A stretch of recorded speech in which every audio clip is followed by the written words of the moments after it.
In our religion, there are two fundamental responsibilities that every human being owes. There's a responsibility we owe to Allah, and there's a responsibility or a set of responsibilities we owe to other people. That starts with your own family, different members of your family, and then beyond that to your neighbor, and beyond that to humanity at large. It's actually much easier to talk about what we owe Allah, because what we owe Allah is very clear, simple, and Allah Azza wa Jalla is always just and fair, so at least one side there's no possibility of unfairness, and that's Allah. And so when the expectations are given from Him, then there is absolutely no argument or ambiguity or lack of clarity. However, when you talk about a relationship between people, for instance, the relationship between an employer and an employee, or the relationship between a parent and a child, or a husband and a wife, or siblings, or whatever else, when you talk about any of these relationships, there's a possibility that one or either side does something wrong. So here you are doing your part, you're fulfilling your responsibility, but the other side is not doing their part. They're not fulfilling their responsibility. And when that happens, it's a very common tendency for you to say, well, they don't do their part, why should I do my part? So the relationships we have with Allah, essentially, the relationship we have with Allah essentially is very fundamental, very simple, very straightforward. Actually, the only possibility of wrongdoing is on my end.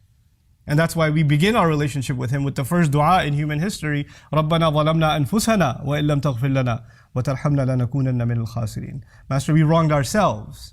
If you don't forgive us and if you don't show us mercy, we're of the lost. There's no possibility that Allah will do wrong. وَمَا ظَلَمُونَا وَلَكِنْ كَانُوا أَنفُسَهُمْ يَظْلِمُونَ. They didn't wrong us, they were only wronging themselves. And Allah Azza wa Jal never, He doesn't do dhulm to people. وَمَا أَنَا بِظَلَّامٍ لِلْعَبِيدِ. On the other hand, people are complicated. And all the other relationships we have are complicated. The thing is though, that these are very important. And these are things that we're going to be asked about when we stand in front of Allah. Our relationship with Allah, when you fix that relationship, it creates a sense of responsibility to all your other relationships. In other words, what I'm trying to say is if you are very good to Allah, but very bad to your parents, that actually means you're still very bad to Allah. Allah Azza wa Jalla has given you responsibilities to your parents, to your spouse, to your children, to your brother, to your sister, to humanity. And if you don't fulfill those, then you have disregarded what Allah gave you, responsibility Allah gave you. The responsibilities of men. And that will, in fact, make some men very upset. The thing is, though, that there's a very natural, and I would even say a tendency inspired by Iblis himself, is that he makes us forget our responsibilities, and he makes us think all the time about our rights. So when you are being reminded of your responsibilities, you say to yourself, well, I don't get my rights, why should I think about my responsibilities? You're always concerned about your rights, and as a result, you are less concerned about your responsibilities. These two things are independent of each other. I know that's hard. I would be the first to admit that's a very difficult thing to do. To actually think only of your responsibilities and not think of your rights. You do have rights, but they are not rights that you only give when or responsibilities you only fulfill when your rights are being met. It's not like that. These are two independent things, especially when it comes to justice, especially when it comes to how we're going to stand in front of Allah Azza wa Jalla. So now what I wanted to start with is the definition of a particular word that defines the relationship between husbands and wives. الرِّجَالُ قَوَّامُونَ عَلَى النِّسَاءِ. The phrase Allah used in Surah An-Nisa is that men are qawwam over women. Men are qawwam over women. It's a very unusual word, the word qawwam.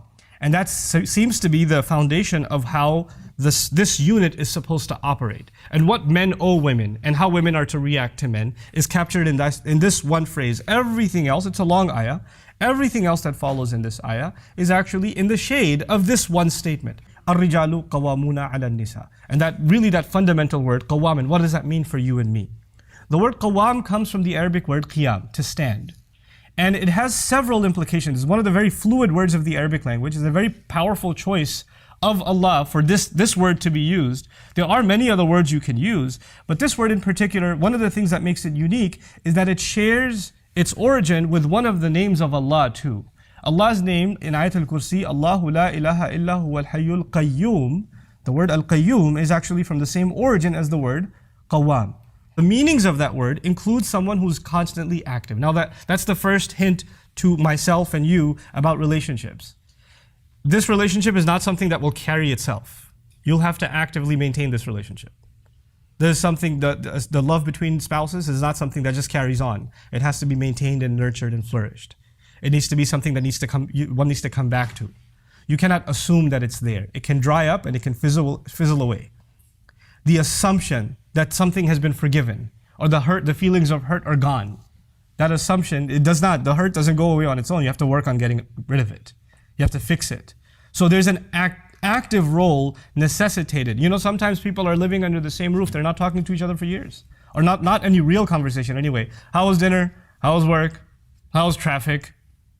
Okay, I'm just gonna watch TV now. That's not what men are supposed to do. And it's particularly difficult for men to be active in fostering a relationship because we're not much of a talker anyway. We like to just be passive. We like to just come home after a day of work, sit on a couch, put on the TV, or just get on our device and just, I don't want to talk. And she'll come and say, hey, so how's your day? What's going on? Tell me how you're feeling. She says, can we do this later? I don't feel like this right now. We're not the ones that initiate. And we have to be the ones that initiate. That's the first implication. Al-qiyam al-azm. Qiyam also means commitment. Men have to commit to this relationship. We have to be the constant in our families for our women. We can't be fluctuating. Yesterday you said this, today you're saying that. Yesterday you said this is okay, today it's not okay. You can't be fluctuating, you have to be constant. And that's one of the other implications of the word qiwam. And finally, one of my favorites, from it comes the word qima. Value, thamanu shay. That a man being qawam is actually responsible for letting his spouse know how valuable she is. He gives her value. He appreciates her. He acknowledges her. He lets her know that she's beautiful. And a lot of men actually do the opposite. Let her know how fat she is, how ugly she is, how short she is, how dark she is, how freckled she is, or whatever. And they'll do that constantly, putting her down, demeaning her value. You know, or insulting her intelligence. God, you're such a horrible driver. You're so annoying. Why can't you just take the normal right turn like everybody else? You know, why are you in this lane? Why aren't you in that lane? Constantly putting her down in some way or the other. And a qawam is someone who gives value instead of taking value away. Like if the woman feels, you know, stupid when she's around her husband, when she feels ugly when she's around her husband, when she feels valueless when she's around her husband, then he's not being a qawam to her. This is what we have to be, qawam. In other words, they live joint family system or whatever it may be, or the husband has his wife, but he also has his parents, and the parents are abusive to the wife, and she has to put up with it. And he says, "I can't do anything. They're my parents. What do you want me to do? You know, they're going to say things to you, but you should just be patient, because I'll always side with my mother. I'll always side with my father, etc." What happens here is there are two lines that have been crossed. On the one hand, as a husband, your responsibility is to your wife. You took her from her family. You took her from the protection of her parents. She had a wali, she had a father. And his job was to make sure she stays happy, safe, she's not insulted or humiliated, she's protected from all forms of abuse, physical, emotional, spiritual, all kinds of abuse. That was the father's role. And when you signed that nikah, and when you said you agree, then all of those roles were shifted over to you. You're supposed to be as protective of her, even more so, actually, than her father was. Because your relationship with her actually even goes further. She's even the mother of your children. There's more here. And so you were supposed to be a shield around her. At the same time, you are also a son. A son to your mother, a son to your father. And this religion teaches us that we cannot even say "oof" to our parents. You can't raise your voice to your parents at all.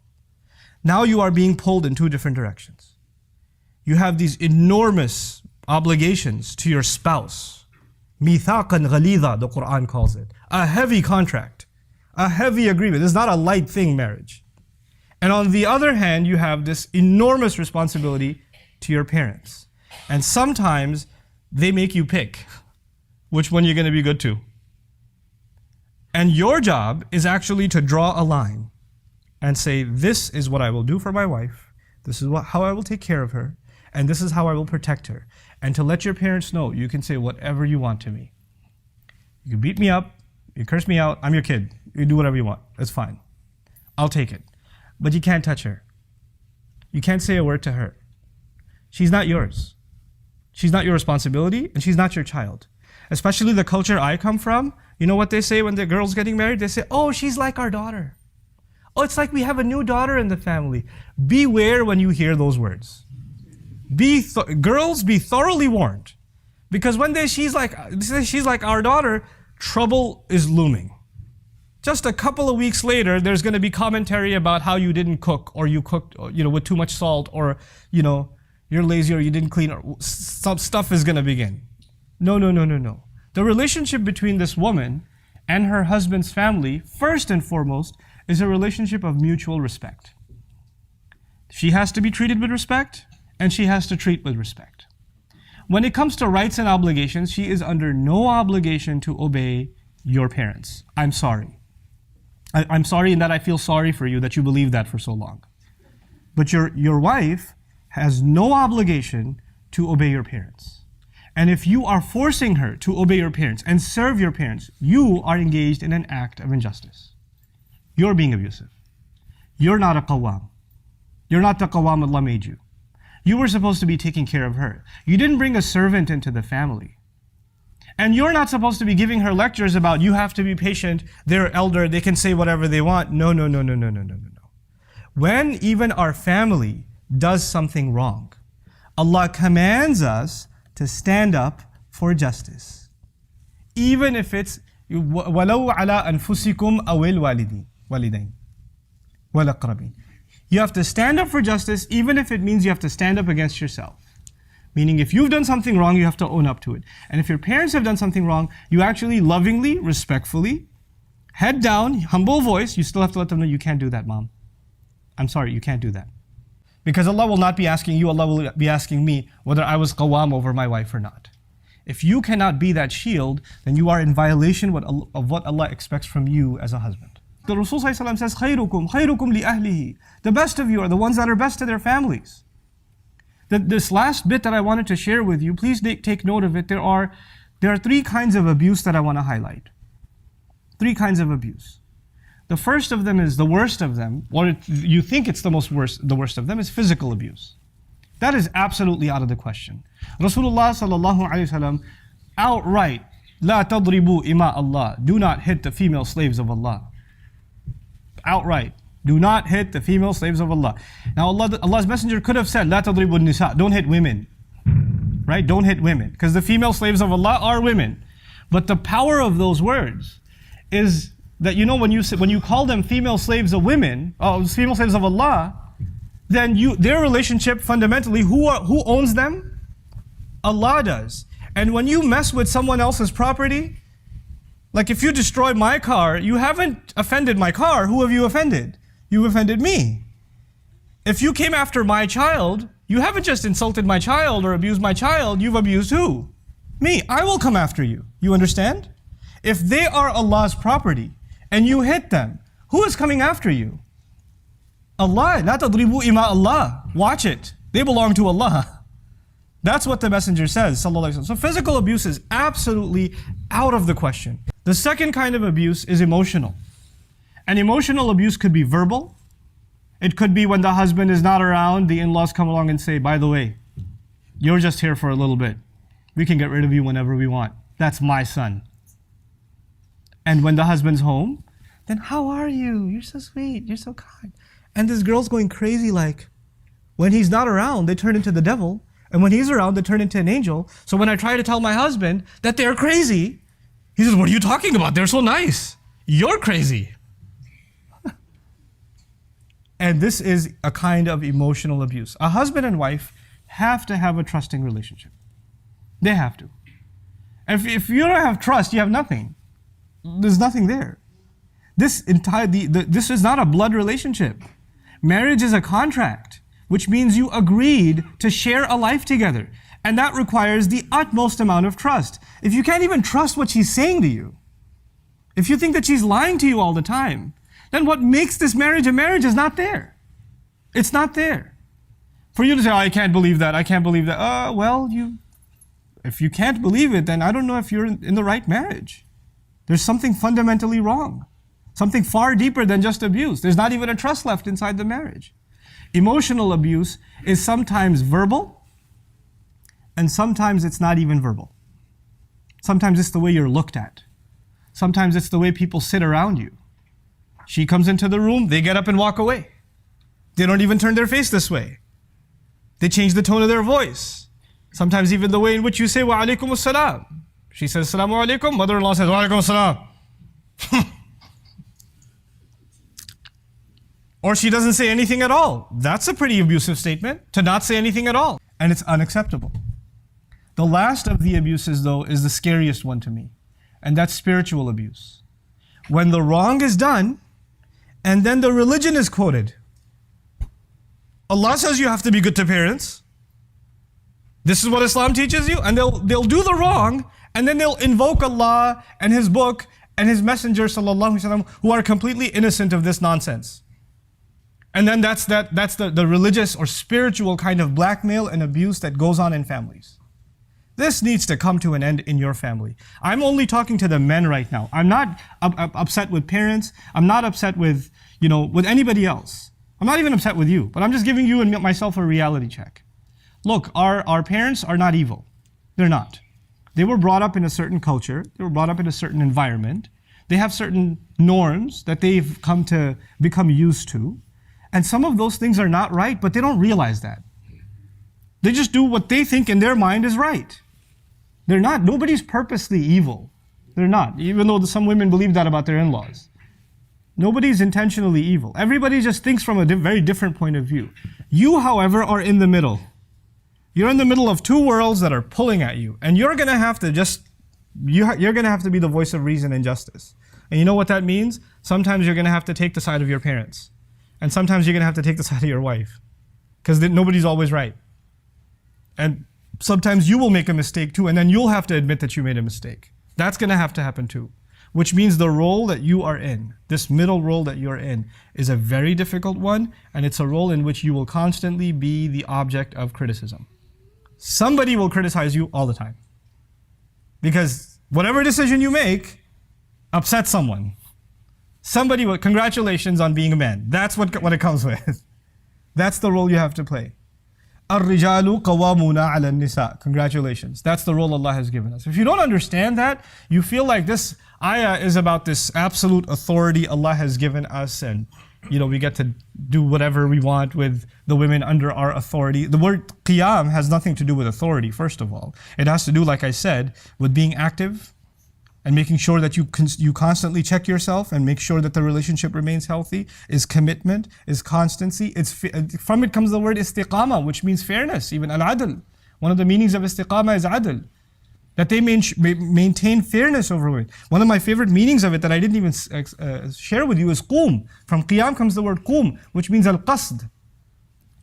Men are supposed to be not only there for their women in terms of caretaking and protection, they're supposed to give their women a sense of purpose and direction. They're actually supposed to, in a sense, even be mentors to their wives. Mentors to them, advisors to them.